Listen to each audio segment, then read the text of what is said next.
I just wanted to do a little revisit of the cat stretches that we did a little while ago.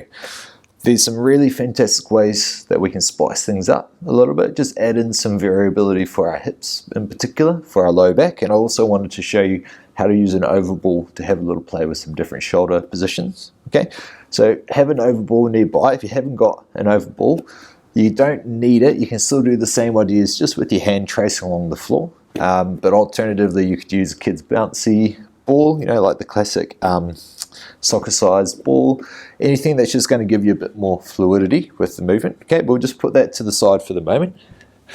So, as we're working through our cats, we want to keep the movement mainly focused around our hips to start with. Okay, and the thing I wanted to bring to the table for you to play with, if it's mainly in your hips and your lower back that you need to get moving, okay, often people's go-to position is they want to have their legs in parallel with their knees and their hips.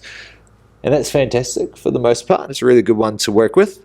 What you can also play around with though is trying to change how your thigh bone sits in the hip socket, because that will definitely have an impact on how much your hips can move, okay? So position one would be to try and have your knees together, but rotate your feet out wide, okay? So hip internal rotation. Now as you go through your cat stretch, some movements will feel easier and some will feel quite blocked, okay? So for me, going into extension, that feels like quite a big stretch running into the front of my hips and some of my hip flexors there. It also can be quite a stretch around the back of the hips and into the sacrum and deep glute area.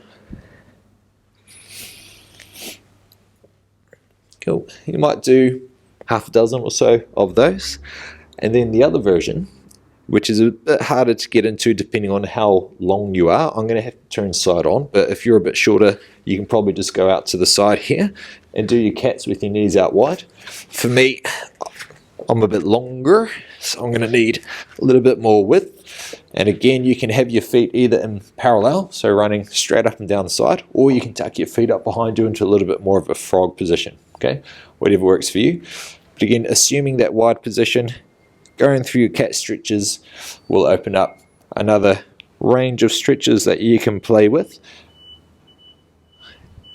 With this one in particular, I also find it quite good. You can practice coming forward and back in those different setups and see where you've got tightness around your inner thighs and your hips. Now, tying that into the extra work we can do with the oval ball. So if we just assume a normal cat position to start with, feet nice and long, fronts of your shins parallel, hand on the ball, like you karate chop it straight in half through the middle, just roll it out. Now initially starting with your arms straight, okay, just going to roll out, keep that arm straight, see what stretch you can find, and then you can start to bend your arm and let your body go a bit further. The more you bend your arm, the more flex you'll get through your spine, letting your chest drop towards the floor. Rolling back up. Whereas if you can keep your arms straight, that'll focus the stretch initially around your shoulders and your upper back. Okay, so I recommend finding the upper back first and then gradually bending your arm to add in the mid to lower back as well. Slowly coming back up. Now the reason I want to show you the ball is because you can play with your angles a whole heap more. Okay, so the classic one with the foam roller is just straight out in front, but feel free with the ball to take it on a bit of an angle, let's say 35, 40 degrees. Get a bit of a twist through here, and you can again either keep your hips still, or you can do a little side bend one way, side bend the other way, rotate up towards the ceiling, or try and keep your back neutral. Okay, you've got options. I want you to play with all of them. See what feels good for you. You've also got maybe a bit more of an angle, let's say 60 degrees. You've also got threading the needle. And as with the previous example of foam roller, play around with where your stabilizing arm is and play around with which arm, keeping your arm straight versus bending your arm and letting your body go. Cool.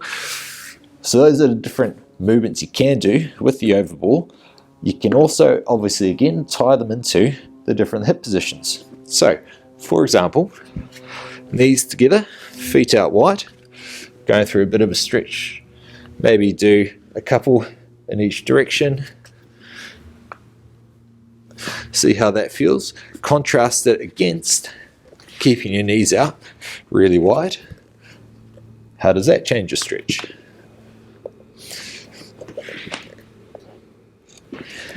Okay, and those are just the examples.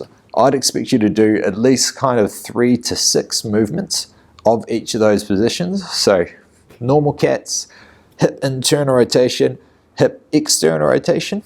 Okay, maybe play around with the ball or whatever else you need to get those stretches through your shoulders. Half a dozen of each version, and then again put it together, ball plus the hip positions, and you're going to find a whole heap of extra stretch that you didn't know you have, and it'll start to open up a lot through the armpits, mid-back, and hopefully get right down into your hips and your sacrum as well.